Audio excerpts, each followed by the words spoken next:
தன்னம்பிக்கை இல்லாதவனுடைய செல்வங்கள் காலமாகும், தன்னம்பிக்கை உள்ளவனின் காலங்கள் செல்வமாகும். அதுதான் மனித சமுதாயத்தில் காலங்காலமாக நடந்து வருகிற ஒரு நிகழ்ச்சி. இப்போ பார்த்தீங்கன்னா ஆண்டவனும் மனுஷனும் சந்திச்சுக்கிட்டாங்க. ஒரு ஊரில் ஆண்டவனும் மனுஷனும் சந்திச்சுக்கிட்டாங்க. ஆண்டவன் மனுஷனை பார்த்து கேட்டார், வேற அந்த வானத்தை நான் தான் படைச்சேன்னாரு. இல்லைன்னு யார் சொன்னான்? ஏரோப்ளேன் ஹெலிகாப்டர்லாம் யார் படைச்சது? நான் தான் படைச்சேன்னா மனுஷன். இந்த பூமியே நான் தானா படைச்சேன்னாரு. இல்லைன்னு யார் சொன்னா? காரு பஸ்ஸு லாரியெல்லாம் யார் படைச்சது? நான் தான் படைச்சேன்னா. உடனே ஆண்டவனுக்கு கோவம் வந்துச்சு, கடலையே நான் தானா படைச்சேன். இல்லைன்னு யார் சொன்னா? அந்த கப்பலையே நான் தான் படைச்சேன்னா. கோவம் வந்து இன்னும் ஒருபடி மேலே போய் சொன்னாரு, உன்னையே நான் தாண்டா படைச்சேன்னாரு. இல்லைன்னு யார் சொன்னா?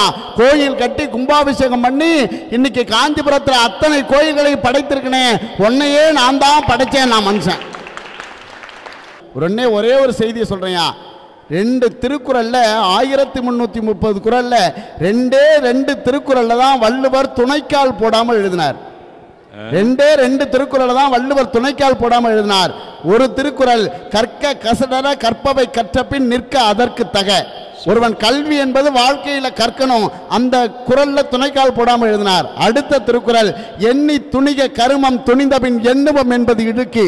ஒருவன் கல்வி கற்க வேண்டும், அதை எவன் ஒருவன் துணிவோடு செயல்படுத்துகிறானோ அவனுக்கு வாழ்க்கையில் எந்த துணைக்காலும் தேவையில்லை என்று வள்ளுவரே நினைத்தார் என்று சொன்னால், துணிவுதான் வாழ்க்கைக்கு மிகப்பெரிய சத்தியம். அதுதான் லட்சியம். இன்னைக்கு நாட்டில் நிலைமை என்ன தெரியுமா? படித்தவர்களுடைய எண்ணிக்கை அதிகமாகிக் கொண்டிருக்கிறது. உங்கள் புத்தக மூட்டைகளை எல்லாம் தூக்கி சுண்டல்காரனுக்கு கொடுங்கள், நீங்கள் படித்து பிழைக்காத அவன் கிழித்தாவது பிழைக்கட்டுங்கிற நிலைமை இருக்கு சார். இன்னைக்கு இதெல்லாம் தெருவிளக்கில் படித்தவர்கள்லாம் மேதைகள் ஆனார்களாம், இப்போது ஆவதில்லை. ஏன் தெரியுமா? தெருவிளக்குகள் சரியாக எரிவதில்லை.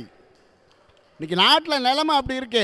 அப்போ துணிவுங்கிறது நாட்டில் என்னங்க எப்படிங்க வரும்? மகாத்மா காந்தி வெள்ளைக்காரனை ஏற்று அந்த பீரங்கிக்கு முன்னால் நின்ன உடனே ஒரு வெள்ளைக்காரனுக்கு சிரிப்பு வந்துச்சான்.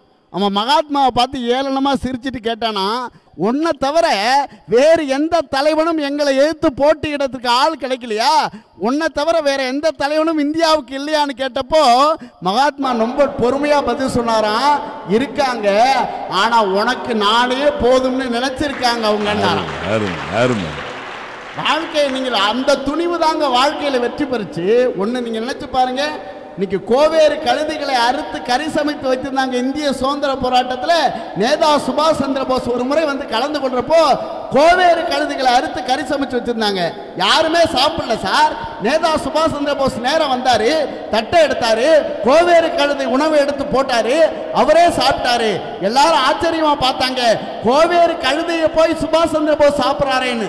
அப்பதான் சொன்னாரு, நமக்கு தேவை சுதந்திரத்தின் ருசியை தவிர கோவேறு கழுதையின் ருசி அல்ல என்று சொன்னார்.